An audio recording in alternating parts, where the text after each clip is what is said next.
This is Nivedita Sani. Welcome to INS instant science notes. इस video में हम बात करेंगे साइंस की एक और इम्पॉर्टेंट टॉपिक के बारे में।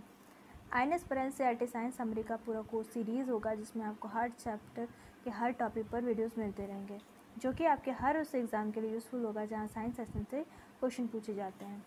आज के इस वीडियो में हम वाटर पॉल्यूशन से होने वाली दूसरी प्रमुख प्रक्रिया के बारे में बात करने वाले हैं, जिसमें हम जानेंगे कैसे जल प्रदूषण के कारण एक स्पेशल प्रोसेस के द्वारा आकाश की ऊंचाइयों में विचरण करने वाले शिकारी पक्षी सी बर्ड्स स्पेशली बालर्ड ईगल्स की पॉपुलेशन लगभग खतरे में पहुंच चुकी थी या इंडेंजर्ड हो चुकी थी। इस प्रक्रिया का नाम बायोमैग्निफिकेशन है, जिसे हिंदी में हम जैवावर्धन के नाम से जानते हैं।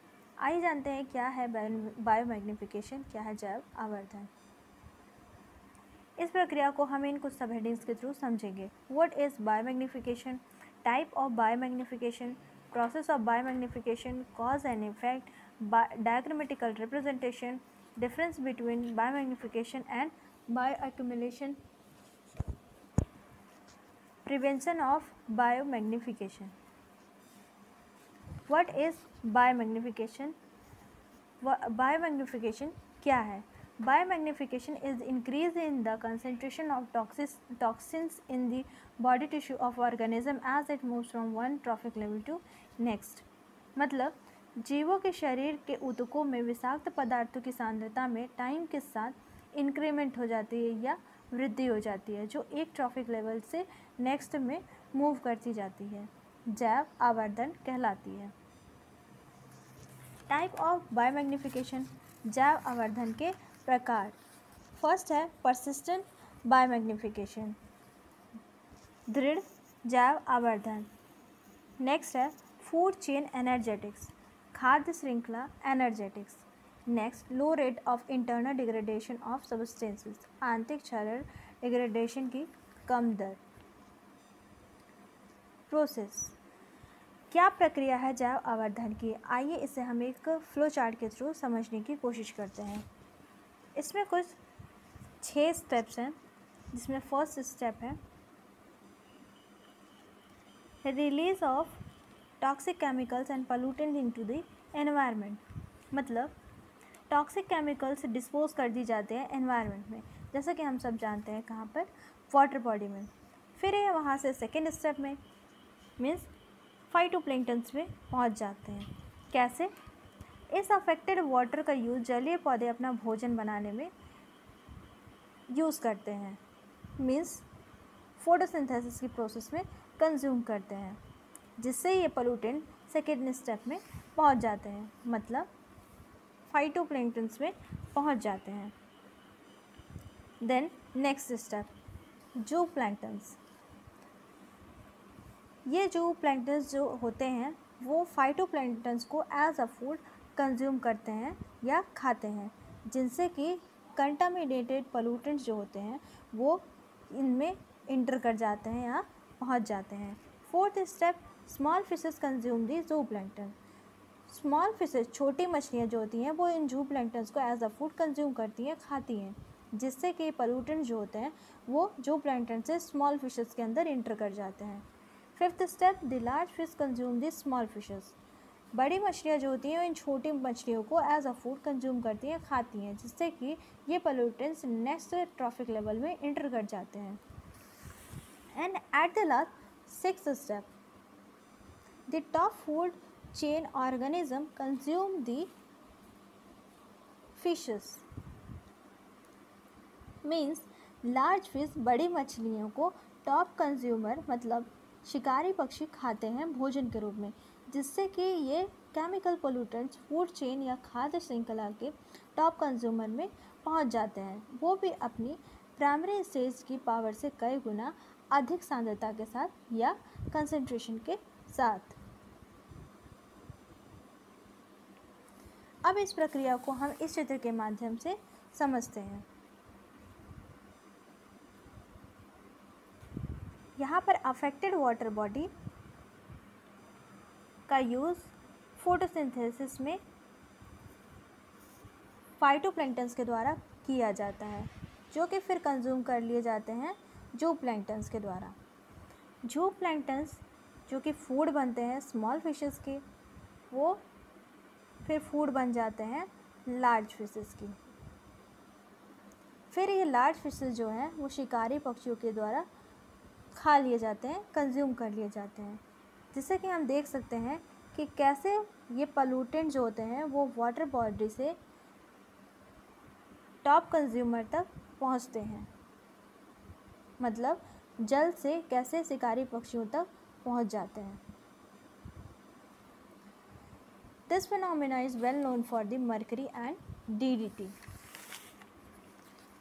यह घटना पारा और डीडीटी के मीन्स डाइक्लोरो डाइफेनिल ट्राइक्लोरोईथेन के लिए प्रसिद्ध है, जो कि एक मॉडर्न सिंथेटिक इंसेक्टिसाइड के रूप में 1940s में यूज की जाती थी, जिसे बाद में बैन कर दिया गया। यह जलीय खाद्य श्रृंखला में होने वाली जैव आवर्धन है और इस प्रोसेस में डीडीटी का कंसंट्रेशन सांद्रता सक्सेसिवली बढ़ती रहती है, ट्रॉफिक लेवल में बढ़ती जाती है। इस प्रक्रिया के थ्रू डीडीटी की बढ़ी हुई सांद्रता बर्ड्स के कैल्शियम मेटाबॉलिज्म को अवरुद्ध कर देती है, रोक देती है, जिससे कि उनके अंड कवच मतलब एग सेल्स पतले हो जाते हैं, जो वक्त से पहले ही टूटकर इन बर्ड्स के पॉपुलेशन या जनसंख्या की कमी का कारण बनते हैं। अब जैव आवर्धन की प्रक्रिया को इस दूसरे डायग्राम के थ्रू समझने की कोशिश करते हैं। यहाँ पर डीडीटी का कंसंट्रेशन पहले फाइटोप्लैंक्टन्स, जो कि एक एल्गी दिख रही है, उसे जू प्लैंक्टन्स में जाते हैं, जू प्लैंक्टन से स्मॉल फिशेस में, स्मॉल फिशेस से लार्ज फिशेस में एंड लार्ज फिशेस से at the last top consumer, जो कि यहाँ पर ह्यूमंस को दिखाया गया है। इनके एग्जाम्पल डीडीटी के प्रोसेस को देखें तो वो कुछ इस प्रकार से होती है, जहाँ पर first step DDT polluted water होता है और टॉप कंज्यूमर के रूप में बैलर्ड ईगल होता है।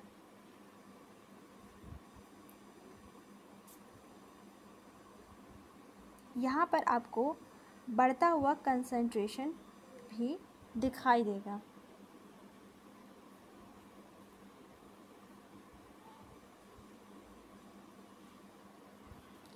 Cause of biomagnification.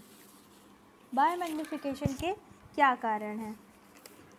जैव आवर्धन या बायोमैग्निफिकेशन की प्रक्रिया इसलिए होती है क्योंकि कोई जीव या organism in accumulated toxic substances का ना एक्सक्रीजन कर सकते हैं या उत्सर्जन कर सकते हैं, मतलब शरीर से एज अ वेस्ट मटेरियल बाहर नहीं निकाल सकते हैं, ना ही उसको मेटाबोलाइज कर सकते हैं, मीन्स ना ही उसको कॉम्प्लेक्स फॉर्म से सिंपल फॉर्म में तोड़ सकते हैं, जिससे कि वो अपने ओरिजिनल फॉर्म में ही उनके शरीर में पड़ा रहता है और जो कि नेक्स्ट लेवल से नेक्स्ट ट्रॉफिक लेवल में एज सच पहुंच जाता है।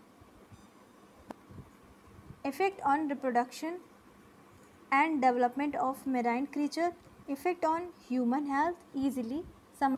फर्स्ट सेक्शन में आप बैलर्ड ईगल के अफेक्टेड एग्स को देख सकते हैं, जिसके कारण उनका पॉपुलेशन विलुप्ति के कगार पर पहुंच जाता है।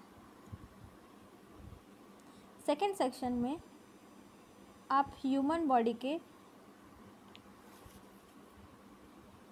ह्यूमन बॉडी के अफेक्टेड ऑर्गन्स को देख सकते हैं, जिसमें पहला हार्ट, दूसरा लीवर और तीसरा रिप्रोडक्टिव ऑर्गन आता है। थर्ड सेक्शन में आप कोरल रीफ में होने वाले इफ़ेक्ट को देख सकते हैं, जहाँ पर इफ़ेक्ट के बायोमैग्निफिकेशन के से पहले के पिक्चर को लेफ़्ट साइड में दिखाया गया है और राइट साइड में इफ़ेक्ट के बाद की पिक्चर को दिखाया गया है, जो कि पहले से बिल्कुल अलग है।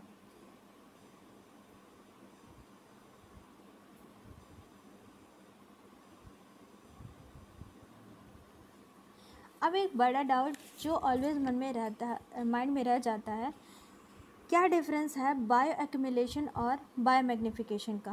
क्या दोनों एक हैं? आइए समझते हैं एक लाइन में।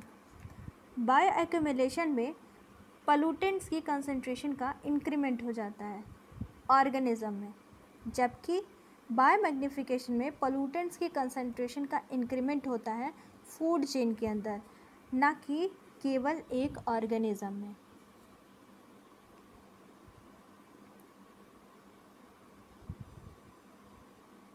Prevention of biomagnification. Do not put harmful substances, used motor oil into the water system और storm drains. हानिकारक पदार्थों जैसे मोटर में प्रयुक्त हो चुके तेल को पानी में या नाले में नहीं डालना चाहिए। Avoid toxic chemicals, pesticides. विषाक्त रसायन कीटनाशकों का प्रयोग नहीं करना चाहिए। ईट सर्टिफाइड ऑर्गेनिक फूड, प्रमाणित जैविक खाद्य पदार्थ को खाना चाहिए। अवॉइड फिशिंग और spending time in contaminated areas, दूसरे क्षेत्रों में मछली पकड़ने या समय खर्च करने से बचना चाहिए। अवॉइड प्लास्टिक, प्लास्टिक से बचना चाहिए।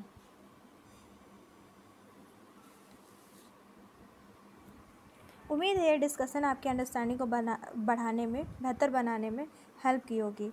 अगर आपको ये वीडियो